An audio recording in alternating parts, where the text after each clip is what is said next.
Salam sejahtera dan salam sehat bagi kita semua, khususnya kepada Ibu Yuwandani, S.Pharm, MSI, PhD, apoteker, dan teman-teman sekalian.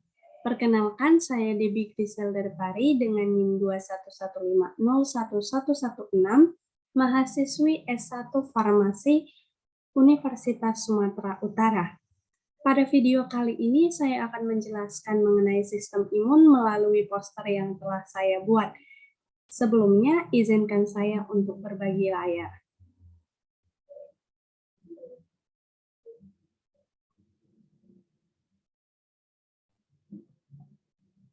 Sistem imun. Mendengar kata imun, pasti yang terlintas di benak kita adalah tubuh yang sehat dan kekebalan tubuh. Tapi sebenarnya, imun itu terbagi menjadi dua. Ada sistem imun dan juga respon imun. Sistem imun itu apa sih? Sistem imun adalah apa saja yang terlibat atau terdiri dari komponen-komponen apa.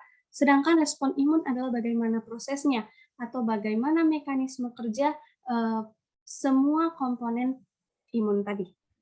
Kemudian sistem imun itu juga terbagi menjadi dua jenis. Ada sistem imun alami dan juga sistem imun dapatan. Yang pertama, sistem imun alami terdiri dari 5 poin penting. 1. Komponen normal tubuh. Artinya, sistem imun alami ini ditemukan pada individu yang sehat dan siap mencegah mikroba yang masuk dalam tubuh dengan cepat untuk menyingkirkannya. Kedua, mekanisme pertahanan bawaan.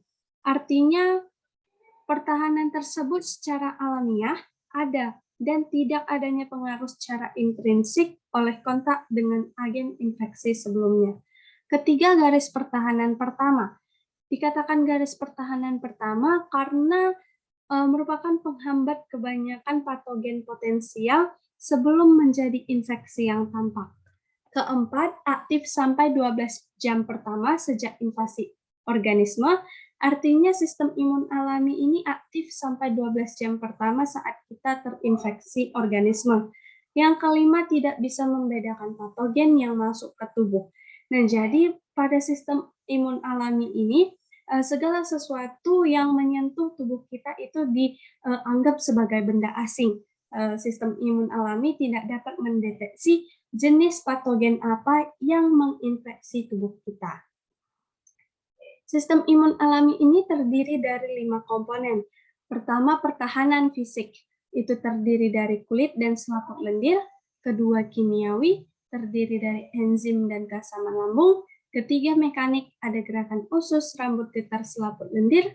Keempat, ada fagositosis, pemusnahan kuman atau zat asing oleh sel darah putih. Dan yang kelima, ada zat komponen. Kerusakan pada sistem pertahanan ini akan memudahkan masuknya kuman atau zat asing ke dalam tubuh. Misalnya karena kulit yang terluka, gangguan keasaman lambung, gangguan gerakan usus, atau gangguan proses pemusnahan kuman atau zat asing oleh leukosit atau sel darah putih. Selanjutnya ada sistem imun dapatan. Terdapat 3 poin penting. Pertama, berperan memberantas, mengingat, dan mencegah infeksi. Sistem imun dapatan ini juga terdiri dari beberapa komponen yang dapat mengingat infeksi yang telah terjadi sebelumnya. Yang kedua, terdiri atas sistem humoral dan sistem seluler.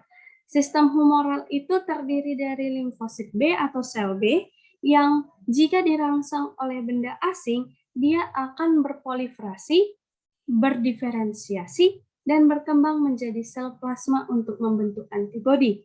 Sedangkan sistem seluler ini terdiri dari sel T ataupun limfosit T yang akan menjadi pertahanan terhadap bakteri yang hidup intraseluler seperti virus, jamur, parasit, dan keganasan.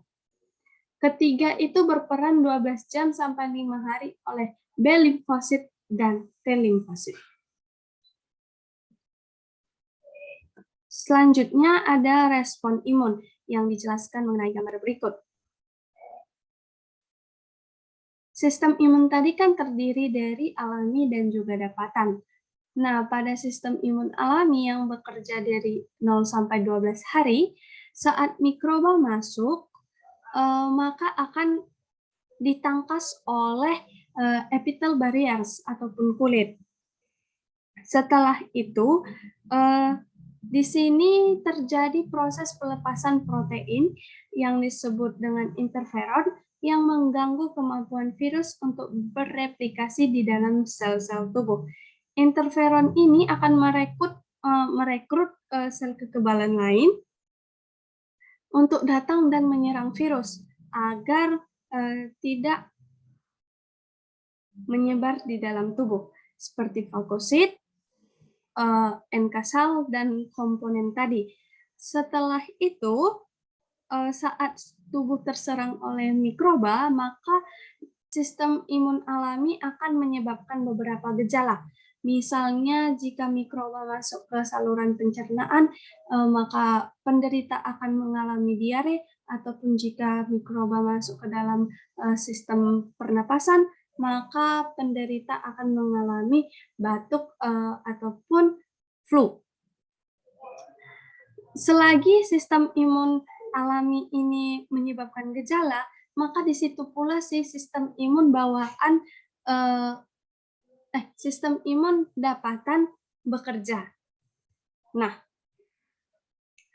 sistem imun dapatan akan memproduksi sel B limfosit dan bersama dengan sel T limfosit untuk mengenali antigen yang masuk ke dalam tubuh. Kemudian sel B akan mengaktifkan antibodi dari plasma sel B untuk mencegah penyebaran mikroba yang masuk atau antigen yang masuk. Kemudian sel B dengan bantuan limfosit T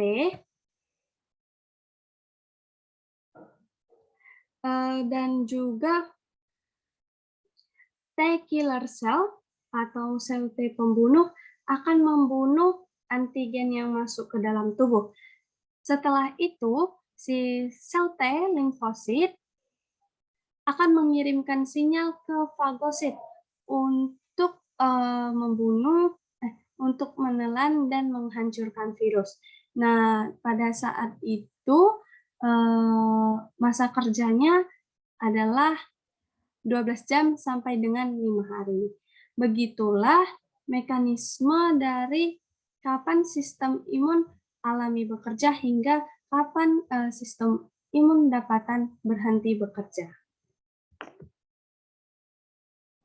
Sekian yang bisa saya sampaikan, semoga bisa bermanfaat bagi kita semua.